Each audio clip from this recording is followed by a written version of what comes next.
شور ہے ہو گئے دنیا سے مسلمان نابود، شور ہے ہو گئے دنیا سے مسلمان نابود،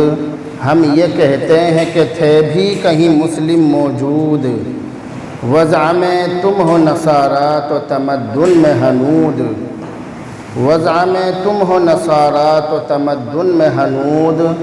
یہ مسلمان ہیں جنہیں دیکھ کے شرمائیں یہود۔ محترم بزرگوں، دوستوں، عزیز ساتھیوں اور اسلام کے غیور نوجوانوں، قرآن کریم کی جو آیت میں نے پڑھی ہے یہ میں عام طور سے جمعہ کے خطبے میں پڑھتا رہتا ہوں۔ یا ایھا الذین آمنوا ادخلوا فی السلم کافہ، یعنی اے ایمان والو اسلام میں پورے داخل ہو جاؤ اور شیطان کے نقش قدم پر مت چلو۔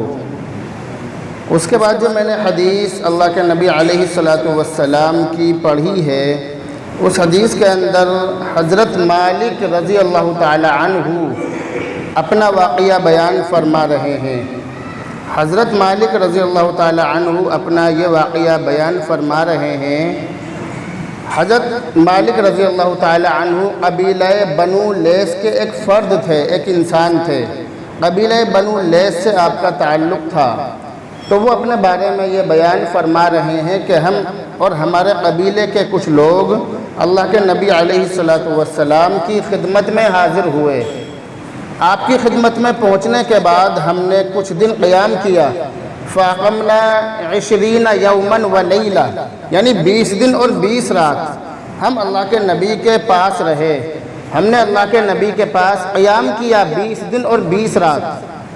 تو 20 دن تک ہم اللہ کے نبی کے پاس رہے۔ اللہ کے نبی علیہ السلام نے 20 دن میں ہمیں مذہب اسلام کی موٹی موٹی باتیں سکھا دی۔ اس کے بعد آپ صلی اللہ علیہ وسلم نے ہم سے یہ معلوم کیا کہ تم اپنے گھر پر کس کس کو چھوڑ کر آئے ہو۔ اللہ کے نبی نے معلوم کیا کہ اپنے گھر پر کس کس کو چھوڑ کر آئے ہو، یعنی کس کس رشتہ دار کو، اپنے ماں باپ کو، بہن بھائی کو، بیوی بچوں کو، کس کس کو چھوڑ کر آئے ہو۔ اللہ کے نبی نے معلوم کیا تو ہم نے بتلا دیا کہ ہم فلاں لوگوں کو اپنے گھروں میں چھوڑ کر آئے ہیں۔ حضرت مالک رضی اللہ تعالی عنہ بیان فرماتے ہیں وَنَحْنُ شَبَبَةٌ مُتَقَارَبُونَ، کہ ہم عمر نوجوان تھے، جتنے بھی لوگ تھے سارے کے سارے جوان تھے، ان میں کوئی بوڑھا نہیں تھا، کوئی بچہ بھی نہیں تھا، بلکہ سارے کے سارے لوگ جوان تھے۔ اور ان میں سے کچھ لوگ وہ تھے جو نئے شادی شدہ تھے، جن کی شادی ابھی کچھ دن پہلے ہی ہوئی تھی، اور وہ اللہ کے نبی علیہ السلام کی خدمت میں اپنی بیویوں کو چھوڑ کر آ گئے تھے۔ اللہ کے نبی نے ان کے حالات کو دیکھ کر انہیں واپس ان کے گھروں کو بھیج دیا 20 دن کے بعد، کہ اب تم اپنے گھروں کو چلے جاؤ، اور جو تم نے مجھ سے دین سیکھا ہے وہ اپنے گھر والوں کو سکھاؤ، اور جس طرح تم نے مجھے نماز پڑھتے دیکھا ہے تم بھی اسی طرح نماز پڑھو، اور جب نماز کا وقت ہو جائے تو تم میں سے جو بڑا ہو اس کو امام بنا لو، اور باقی لوگ اس کے پیچھے نماز پڑھیں، اور نماز کے وقت تم میں سے ایک شخص اذان دے۔ یہ باتیں اللہ کے نبی نے ان کو بتلائی، اور بتلانے کے بعد ان کو واپس کر دیا کہ اب تم چلے جاؤ۔ مدینہ منورہ کے وہ لوگ رہنے والے تھے ایک بستی کے، اور قبیلہ بنو لیث سے ان کا تعلق تھا، تو اللہ کے نبی نے ان سے کہہ دیا کہ اب تم اپنے گھروں کو چلے جاؤ۔ وہ لوگ اپنے گھروں کو واپس چلے گئے۔ بس صرف یہی قصہ آپ کے سامنے بیان کرنا تھا، مگر اس قصے کے اندر ہمیں جو سبق ملتا ہے اور جو باتیں ہمیں سیکھنے کو ملتی ہیں وہ بڑی اہم اور ضروری باتیں ہیں۔ سب سے پہلی چیز اللہ کے نبی علیہ السلام کے اور صحابہ کرام کے اس قصے کے اندر سب سے پہلا سبق ہمیں یہ ملتا ہے کہ اگر ہمیں کسی سے کچھ حاصل کرنا ہو، اگر کسی سے کچھ سیکھنا ہو تو سیکھنے کے لیے ہمیں صحبت اختیار کرنی پڑے گی۔ ایسا نہیں ہے کہ ہم اپنے گھروں میں بیٹھ جائیں، ہم دوسروں کے پاس نہ جائیں، عالموں کی صحبت میں نہ بیٹھیں، یا جو کام ہمیں سیکھنا ہو اس کام کے جاننے والے کی صحبت میں نہ بیٹھیں اور ہم دین سیکھ لیں، ایسا نہیں ہو سکتا۔ اگر ہمیں کچھ بھی کام سیکھنا ہے تو اس کام کو جاننے والے ماہر شخص کی صحبت میں ہمیں کچھ دن رہنا پڑے گا، تبھی جا کر ہم کچھ سیکھ سکتے ہیں۔ اگر آدمی اچھی صحبت میں بیٹھتا ہے تو اچھی باتیں سیکھتا ہے، اور بری صحبت میں بیٹھتا ہے تو بری باتیں سیکھتا ہے۔ اگر ہم اپنے بچوں کو اچھے لوگوں کی صحبت میں بٹھائیں گے، اگر اپنے بچوں کو علماء کرام کے اور بزرگان دین کی صحبت میں بٹھائیں گے تو ہمارے بچے وہی باتیں سیکھیں گے اور ہمارے بچوں کے اندر دینداری پیدا ہوگی۔ اور اگر ہم اپنے بچوں کو غلط صحبت میں بٹھائیں گے، جواریوں شرابیوں کے ساتھ بٹھائیں گے اور اپنے بچوں کو گلیوں میں چھوڑ دیں گے کہ تم جانو تمہارا کام جانے، تم خود بھی پریشان رہو اور محلے والوں کو اور گلی والوں کو پریشان کرو، اگر ہم اپنے بچوں کو اس طرح سے چھوڑ دیں گے تو پھر ہمارے بچے وہی باتیں سیکھیں گے۔ اسی وجہ سے ایک شاعر نے کہا، صحبت صالح ترا صالح کند، صحبت طالح ترا طالح کند، یعنی اچھے لوگوں کی صحبت تجھے اچھا بنا دے گی اور برے لوگوں کی صحبت تجھے برا بنا دے گی۔ تو انسان کی زندگی میں صحبت کا بہت بڑا اثر ہوتا ہے، انسان کی زندگی میں اور ساتھ رہنے والوں کی زندگی میں جو ہمارے ساتھ رہ رہے ہیں ان کا بہت بڑا اثر ہوتا ہے، اور انسان انہی لوگوں کے نام سے جانا جاتا ہے۔ اگر ہم اچھے لوگوں میں بیٹھیں گے تو پھر ہمیں اچھے لوگوں کے نام سے جانا جائے گا کہ فلاں شخص کی جو اٹھ بیٹھ ہے وہ اچھے لوگوں میں ہے، اور اگر برے لوگوں کے پاس بیٹھیں گے تو اسی نام سے ہمیں پکارا جائے گا اور اسی نام سے ہمیں جانا جائے گا کہ وہ جو فلاں شخص ہے وہ جواریوں کے ساتھ رہتا ہے، شرابیوں کے ساتھ رہتا ہے، اور پھر اس شخص کا حشر بھی ان جیسا ہی ہوگا۔ دنیا کے اندر بھی اگر کوئی کانڈ ہو جائے، کوئی نقصان ہو جائے یا کہیں چوری چکاری ہو جائے تو اگر ان لوگوں کو اٹھایا جائے گا تو جو اس کے ساتھ بیٹھنے والے ہیں ان کو بھی اٹھایا جائے گا۔ تو دنیا کی جو زندگی ہے اس زندگی کے اندر بھی ساتھ اٹھنے بیٹھنے والوں کا بہت بڑا اثر ہوتا ہے۔ ایک کتاب کے اندر میں نے بہت دن پہلے پڑھا تھا کہ بد کی صحبت میں مت بیٹھو، اس کا ہے انجام برا۔ بد کے معنی ہے برا، بد کی صحبت میں مت بیٹھو، اس کا ہے انجام برا، بد نہ بنے تو بد کہلائے۔ آدمی اگر بروں کے پاس بیٹھ کر برا نہ بھی بنے تو برا تو کہلائے گا ہی۔ اگر آدمی بروں کے پاس بیٹھے اور ان کی جو برائیاں ہیں وہ اس کے اندر نہ بھی آئیں لیکن دنیا والے اس کو برے ناموں سے پکاریں گے تو بد نہ بنے بد کہلائے، بد نہ بنے تو بد کہلائے، بد اچھا بدنام برا۔ اس کے اندر یہ بتلایا کہ برے آدمی سے زیادہ برا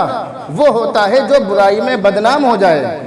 برے آدمی سے زیادہ برا وہ انسان ہوتا ہے جو برائی میں بدنام ہو جائے۔ جو برے کام کر رہا ہے ہو سکتا ہے کہ وہ ایک دن توبہ کر لے تو توبہ کرنے سے سب چیزیں ختم ہو جائیں گی، لیکن جو برائی میں مشہور ہو جائے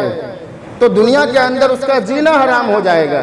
لوگ کہیں گے کہ یہ وہی شخص ہے کہ جو فلاں زمانے میں برے کام کرتا تھا اور آج نمازیں پڑھ رہا ہے اور نمازیں پڑھ کر ہمیں دکھلا رہا ہے۔ یہ وہی انسان ہے جس نے کسی زمانے میں لوگوں کی گردنیں کاٹی تھی، جس نے کسی زمانے میں لوگوں کے مال مارے تھے، یہ وہی انسان ہے، اور آج اچھے کام کر کے لوگوں کی نظروں میں اچھا بننا چاہ رہا ہے۔ تو اگر کوئی آدمی برے کاموں میں مشہور ہو جائے یہ برا ہونے سے زیادہ برا ہے۔ تو اس حدیث سے ہمیں ایک بات تو یہ ملی کہ اگر ہمیں کچھ سیکھنا ہو تو سیکھنے کے لیے اس چیز کے جاننے والے کی صحبت میں کچھ دن ہمیں رہنا پڑے گا، تب جا کر ہم وہ چیز سیکھ سکتے ہیں۔ دوسری بات، اللہ کے نبی علیہ السلام کی اس حدیث کے اندر ہمیں یہ معلوم ہو رہی ہے کہ جو شادی شدہ لوگ ہیں اور خاص طور سے جو نوجوان لوگ ہیں جن کے بیوی بچے ہیں، جن کی بیوی بھی جوان ہے، جو خود بھی جوان ہیں، ایسے لوگوں کو اپنے گھروں سے زیادہ دن دور نہیں رہنا چاہیے، ورنہ ان کا بھی اور ان کی بیوی کا بھی برائی میں پڑنے کا خطرہ ہے۔ اور اس طرح کی مثالیں ہمارے سماج میں اور ہمارے معاشرے میں بہت زیادہ ملتی ہیں اور مل رہی ہیں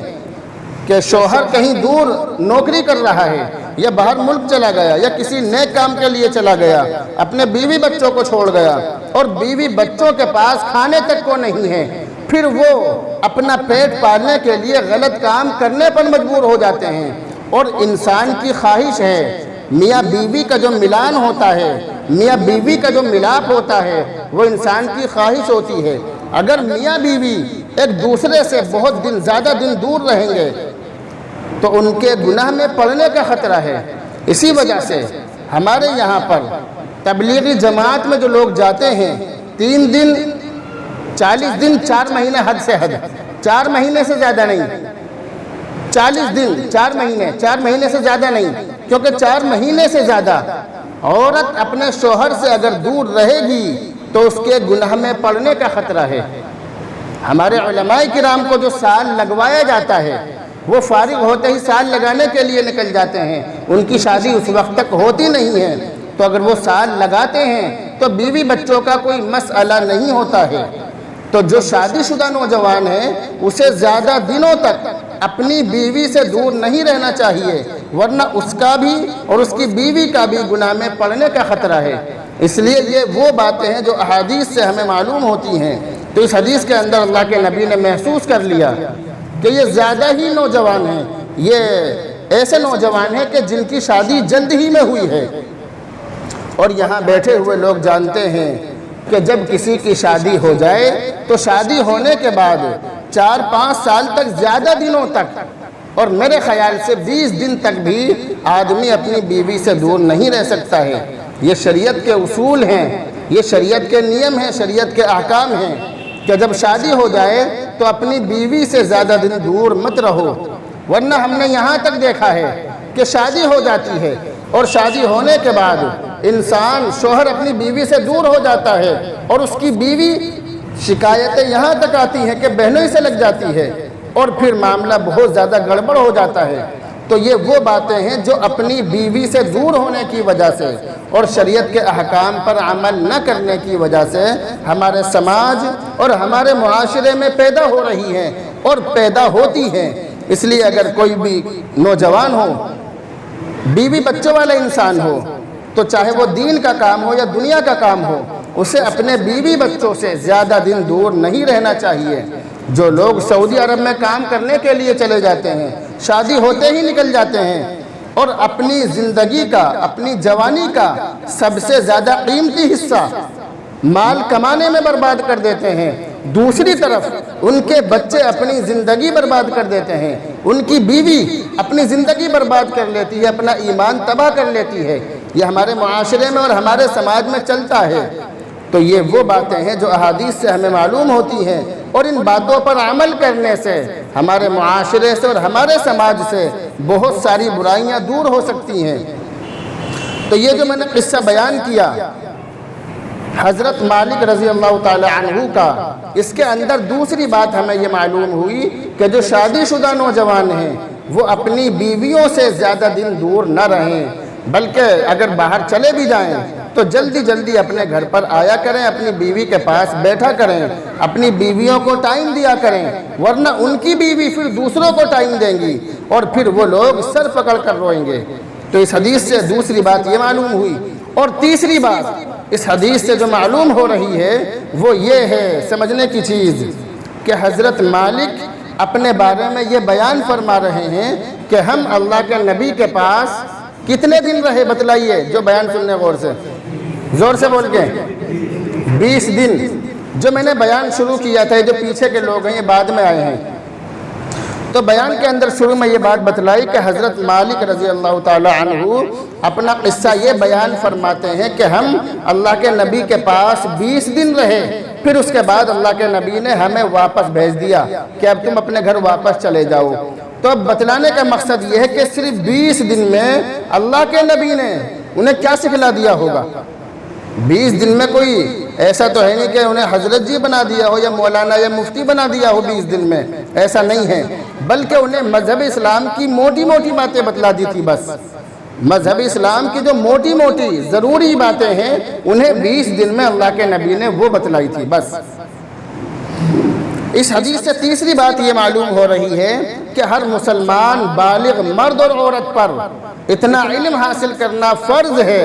کہ جس سے حلال اور حرام کی پہچان ہو جائے۔ یہ بات اس حدیث سے معلوم ہو رہی ہے، اور حلال اور حرام کی پہچان کا مطلب یہ ہے کہ ہر مسلمان کو یہ پتہ ہونا چاہیے کہ ایمان کیا چیز ہے اور ایمان کن چیزوں سے چلا جاتا ہے، کن باتوں سے آدمی کافر ہو جاتا ہے، کن باتوں سے آدمی ایمان سے محروم ہو جاتا ہے، یہ باتیں پتہ ہونی چاہیے۔ دوسری چیز نماز کے بارے میں ہر مسلمان کو یہ پتہ ہونا چاہیے کہ کس نماز میں کتنی رکعتیں ہیں، نماز میں سجدہ سہو کب واجب ہوتا ہے، نماز کب ٹوٹ جاتی ہے، نماز مکروہ کب ہوتی ہے، اسی طرح نماز کے اندر کون کون سی چیزیں ضروری ہیں، کون سی چیزیں ضروری نہیں ہیں، یہ باتیں معلوم ہونی چاہیے ہر مسلمان کو۔ مگر اب تو معاملہ ایسا ہے، کڑوی بات کہہ رہا ہوں، کہ بہت سارے اماموں کو بھی پتہ نہیں ہوتا ہے کہ ہم پر سجدہ سہو واجب ہوا ہے یا نہیں۔ ایسے بہت سارے اماموں کے فون آتے ہیں، میسیج آتے ہیں، جو معلوم کرتے ہیں کہ ہم سے یہ غلطی ہوئی، اب ہمیں سجدہ سہو کرنا تھا یا نہیں۔